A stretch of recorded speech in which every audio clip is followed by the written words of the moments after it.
Hi, my name is Dwayne MacArthur. I'm doing this video to tell my story, and it's going to be a very quick video as I really am not very good at watching long YouTube videos myself, so I'll be very to the point. I was born and raised a Jehovah's Witness third generation. My mother was born and raised. My grandfather and grandmother were converted in the 60s, I believe. My father was an alcoholic who met my mother when she left in her younger days to explore the world, and they met and had me. My dad was an alcoholic. I remember him sobering up when I was very young, and he found God in, to me, the wrong organization. But in the end, it did prolong his life considerably, as he probably would not have lived very long the way he was going. So I could see why he took to it so quickly. He rose through the ranks very quickly. He was an elder. He was very determined. He thought he had something, and yeah, he had his sobriety, is what he had, I guess. But so that's where I come from. I knew when growing up that there was something amiss. I never enjoyed the service. I never enjoyed going to meetings. Not once did I enjoy it, that I ever remember. I did everything to please my elder father and to get the attention and the praise of everybody else. I mean, it's, if anybody who is raised in it knows, as a male, especially of an elder, expectations are very high for you to follow in his footsteps and be the example of the congregation in every way. You're groomed, pretty much you're groomed to be what your father is to be an elder and to be a shepherd, and so you get a lot of responsibilities once you're baptized, a lot of respect, and pats on the backs, because those don't come around very often in the JW org. So you know how to, you look for them. Anyway, so I got baptized. I was very young. I was, I believe, 14, 15 years old, maybe. Even then, I just wanted to get it done. It was not really that big of a deal to me. I just wanted to make my dad happy. So I did it, and I did the auxiliary pioneering the first couple of years, or summers in high school, right? And absolutely detested that. Going door to door, it was quite demeaning, I found, anyway. So now we get to my age of 16, 17. I started to really not want to be a Jehovah's Witness anymore. I remember just wishing for anything but. I couldn't believe that this was life. Like, I remember sitting in the car going to the hall and just looking out the window and being like, what is this? I've heard all this stuff that they're saying over and over and over, and it's so boring and just redundant, and I just knew there was something more to life. Like, this couldn't be it. So at 16, 17, I made friends in my high school trying to fit in. Obviously didn't fit in very well, being a Jehovah's Witness, no celebration of holidays, and standing outside of the classroom during national anthem and the prayer in the morning. Here in Canada, we don't have the Pledge of Allegiance, but it's the same effect anyway. You're not to partake of it, so you're very much set out as different right away. And so bullying, that happens, and rightfully so. I mean, the Jehovah's Witnesses just love to be persecuted, and we're set up for it right away. So it's like, kind of, you get used to it. I rebelled. I fought back. I was not easily picked on. I really stood up for myself and against. I was arrested in high school for fighting because I was standing up for myself. I was kept telling. Everybody told me, you should stand down, be a Jehovah's Witness, and be an example. And I just didn't see the point in that because it never stopped. So I stopped it, and it stopped once I fought back. And that was a really good life lesson for me quite early in my life, just to fight. I was a fighter from the beginning. And it proved to be a blessing to me in the long run. So at 17, I was discovered to be living a double life, and I was disfellowshipped. The judicial meeting was they asked a lot of questions, about sexuality and did I have sex, and they're really, I remember that for some reason out of all the other questions. I mean, I admitted to drinking and smoking weed and smoking cigarettes, and yes, they were all disfellowshipping offenses. I guess the smoking the weed was for sure because it was illegal and the smoking was banned for the Jehovah's Witnesses, although drinking apparently is a gray area. So I was doing those things and having a blast, and I enjoyed it, and I enjoyed having fun with friends who really, I couldn't find anything wrong with them. They weren't satanic. They weren't possessed by demons. Yeah, that was a really confusing part for me too. That was kind of an eye opener. Not like I was not awake, obviously. I was still very indoctrinated at that point. So I was disfellowshipped, and the question that they asked me was, do you want anything to do with the organization anymore? And I was so happy they asked me that question, because I was like, absolutely not. I want out. And I took that as my window of opportunity to get out. And I thought that I could just be disfellowshipped and live at home with my family, and I'm out, I'm done, and I could just go on with life. Well, that was not the case. My dad, being the elder that he was, gave the ultimatum of, while you're under my roof, you either go to meetings or you leave. And so at 17 years of age, I packed a duffel bag full of clothes, phoned a friend and asked if I could stay at his place for a couple of days till I figured out what I was going to do. I was just shell-shocked, obviously.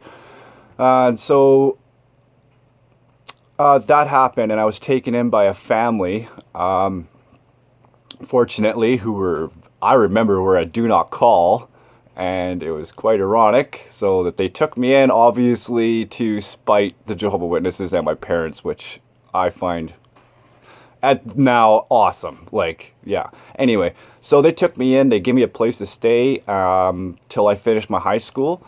And as soon as I finished high school, I was gone and I left. And that was the agreement we had. And I struck out into the world as an 18-year-old, totally sheltered in life. I had no clue about what the real world consisted of. As a witness, you were raised in such a bubble. I had no idea. I obviously liked the drinking and the drugs, and at that point that I think the depression hit me, and I did not know what it was. I was totally uneducated about that. That was not discussed in the JW organization very much, mental illness, and also because obviously it was brought on by the extreme shunning. I would walk by my brother and sister in the high school, and they would not even look at me for the last year of my high school. So extreme shunning to this day, 21 years later. So I took to the drugs and alcohol for 15 years, pretty severe. I did anything and everything I could. I mean, why not? I was going to be dead tomorrow anyway. Armageddon was going to come. I was an addict in no time. I enjoyed it. I always say I had a lot of fun, a lot of heartache too. It is not a easy road, addictions, as some of you probably know. It's very destructive, but you got to take the good with the bad. I did sober up 8 years ago, when I came very close to a suicide attempt. And I knew that I had to stop the drugs and the drinking. So I did. And the tough son of a bitch I am, because of earlier things in my life, I did it. And to this day, it's been working out very well for me, and I'm very happy with it. I still had not taken care of the depression in my life. I still wasn't very much indoctrinated. I was not mentally awake, although I had been out for, at 15 years at that point. I still suffered from the shunning and the guilt, extreme guilt. I thought of suicide every day of my life for 21 years, multiple times a day. And I thought that was normal because, as far as I remember back, that's how I thought. So it was normal for me. I didn't think anything was wrong with it. I thought everybody thought like that. So for the next 8 years, I worked my sobriety. I really didn't do the AA thing or anything. It was just too close to God and all that. And my spirituality was like nothing. I didn't want nothing to do with God. I threw it out with everything when I left. And I'm not going to get into the religious part of it because my views have changed since then as well. So I came to 6 months ago now. So I've been sober for 8 years. 6 months ago, a year ago, I met an extremely wonderful woman who is now my girlfriend. I might get a bit emotional here because it is still pretty fresh, and just what she gave to me was my life back. So she asked me some key questions about my depression that nobody really did before, and enlightened me that, and I was honest with her, and she enlightened me that it was not normal the way I was thinking. And that opened my eyes. Okay, so I might have depression. I was still skeptical. I didn't think, you're just like, you're in denial. So anyway, I finally, it took me a while and a little bit of her persistence and bugging me to get to the doctor. And so I finally did. And yeah, he diagnosed me with chronic depression, like right away. So I've started with antidepressants and anti-anxiety medications, and my life got really a lot better. A lot better. I don't have the thoughts of suicide as I did before. I'm still in the early stages of recovery from this. I am going to therapy and stuff. So it's good. It's all going. What happened is, once my depression was lifted, I joined the online groups. I'd like to give props right now to Emma Malore, I hope I said her name right, who runs the Ex-Jehovah Witness Facebook recovery group. It's just called Ex-Jehovah Witnesses. Emma runs an awesome page there, and there is a really good group of ex-JWs who are there to support, listen, give you the thumbs up, the boo-hoo face, whatever you need to feel like you're part of a community and to feel like you're not alone, because I felt that aloneness for 20 years. Like, I didn't want anything to do with apostasy, and that was still very much demonized in my mind. So I avoided the sites. I avoided all that and thought, this was my life, the way I was supposed to be. My lot in life. I was supposed to live unhappy because I had done what I had done to God and the organization, I guess, and my parents. So yes, thank you, Emma. You pretty much saved my life, and you're a hero in my eyes, because once I got on that site, I started to read things that I thought, and I had done research for years about the JW org, my own research.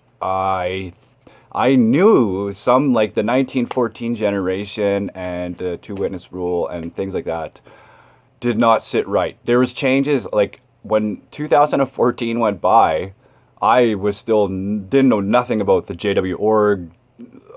I just wanted nothing to do with religion, nada. And so when 2014 went by, I was like, yeah, there's something clicked now. And then, but still that's the devil stumbling you. And so still heavily indoctrinated, still mentally asleep, still under their control. Yeah, living with the shame and the guilt, not allowing myself to believe, but believing, but not believing. Slowly waking up, I guess is what you would call just like that grogginess of coming out of a coma. Yeah.